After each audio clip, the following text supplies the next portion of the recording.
Wounded Knee Massacre took place in the United States of America in 1890. It was said to be the last battle of American Indian Wars. On the day before the occurrence of the war, there was an incident. Major Samuel M Whiteside commanded a detachment of the United States 7th Cavalry Regiment. This was the start of the tragic story of the slaughter of people in Lakota. What happened to the people of Lakota? What led to the horrific slaughter? In 1890, there were several challenges faced by Lakota men and women. There was an epidemic of measles, which put the health of the people in danger. The recovery time was too long, but with time they recovered from it. The people of Lakota were very much devastated due to the continuous health diseases. The main reason why the people of Lakota had to live this kind of life is due to the attempt of white settlers in taking over the land from people of Lakota and made them live a reservation life. It was at that time the ghost dance religious movement gained significant interest and popularity among the people. In 1879, Nevada experienced the first ghost dance movement. People believed that this ritual circular dance would be their solution to everything. Whatever they've lost will be brought back to them. The acres of land which were taken away from them will be handed to them by the end of this circular ritual dance.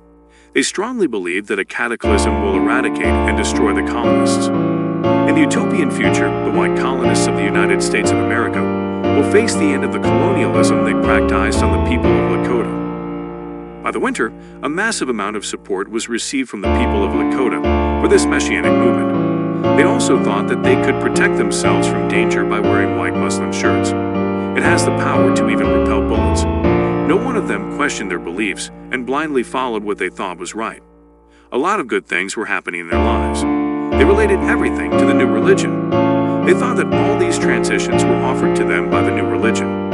Their beliefs became strongly deep-rooted in their mind. The ghost dancer movement started spreading like wildfire among the people. This created unrest among the white settlers. They perceived the movement as wild and crazy as the Indians danced together, even while it snowed heavily. Nothing held them back. Daniel F. Roger was a federal agent who was amazed and at the same time scared by the ghost dance movement. He knew that the movement could change into another nature if it was not controlled from the start. It could easily lead to an armed uprising. Daniel didn't waste much time and contacted the headquarters of the United States Bureau of Indian Affairs. He telegrammed from the Pine Ridge Reservation of South Dakota. The message in the telegram was just a sentence that they need protection. As the telegram reached the concerned authority, attempts to suppress the movement were initiated. The federal agents perceived that the ghost movement dancers intended to set a path of war against the white settlers. They feared for their safety. They thought that the situation would escalate further if they didn't suppress it completely and put an end to it. A military deployment was mobilized against the people of Lakota, and this became the largest military deployment to take place since the beginning of the Civil War. General Nelson Miles arrested every single leader who promoted the movement. He didn't spare anyone. No one could be a part of the ghost dance movement or else they would be arrested. General Nelson wanted to create fear among the people, and they should obey the white settlers like before. As part of it, the chief Sitting Bull was attempted to be taken into custody by the Indian police on 15 December of 1890. He refused to cooperate, and this led to his death. This made around 200 people to fled from the place and prepare for a United States attack. Meanwhile, the Oglala chief attempted to prevent bloodshed and preserve the traditions of the Lakota. The chief of Minneconjou Lakota named Satanka, otherwise known as Bigfoot, decided to find a suitable solution to this serious matter. The United States Army feared the motive behind Bigfoot's decision to be a part of handling the situation. He was not a ghost dancer, but there were ghost dancers among his people. When Bigfoot was leading a small group of 350 Minneconjou Southwest, the detachment was ordered by Major Samuel M Whiteside. Colonel James W. Forsyth, in December 1890, visited the Minneconjou camp. It was located nearby Wounded Knee Creek. The scouts of Forsyth were spotted by Bigfoot, and he knew that the situation would go out of control and things would escalate rapidly.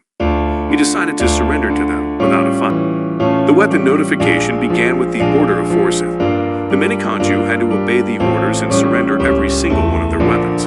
Even after that, Forsyth was not satisfied. He ordered his men to conduct further searches, and that was beneficial to them as they found many more hidden weapons. Minneconjou couldn't accept this action of Forsyth and his men.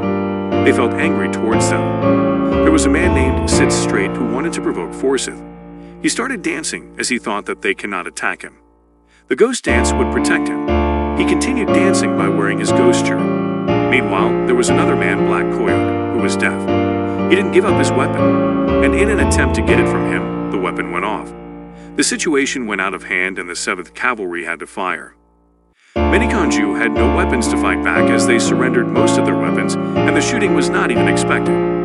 Bigfoot wanted to avoid this, and that's the reason he surrendered way before the scouts approached him. Women and children were also shot, leaving no lives behind. A lot of women grabbed their children and tried to flee the scene, but it was impossible at that time. The 7th Cavalry showed no discrimination and shot all Lakota people. The Pine Ridge Agency was filled with 51 Minikanju, who were severely wounded.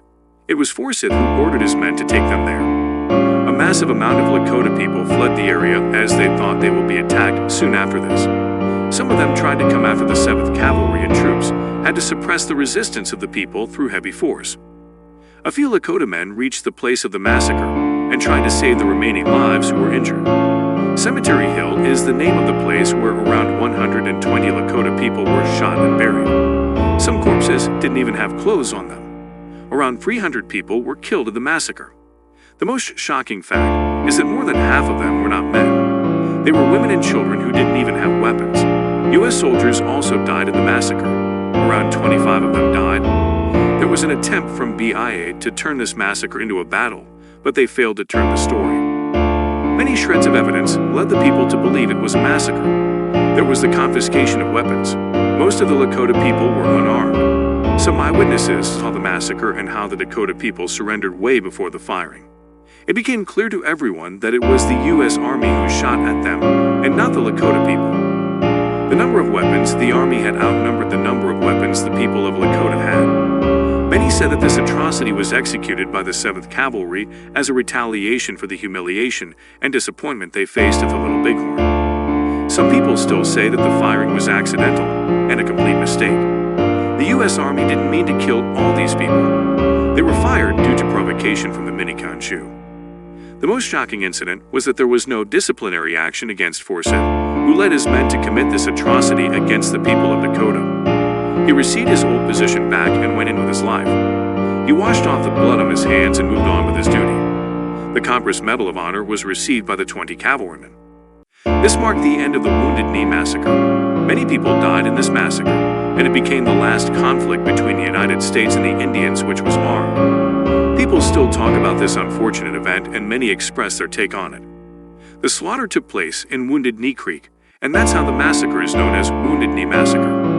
It was a bottle climax to the battle, and no one expected the unfortunate event. White settlers' attempts were requested by the people of Lakota, as the land belonged to them in the first place, but they didn't expect that they will lose their lives protecting their land from them. Do you think what happened in Lakota was right? Was the slaughter horrific enough to bring a black mark to the history of the U.S.? Let us know in the comments.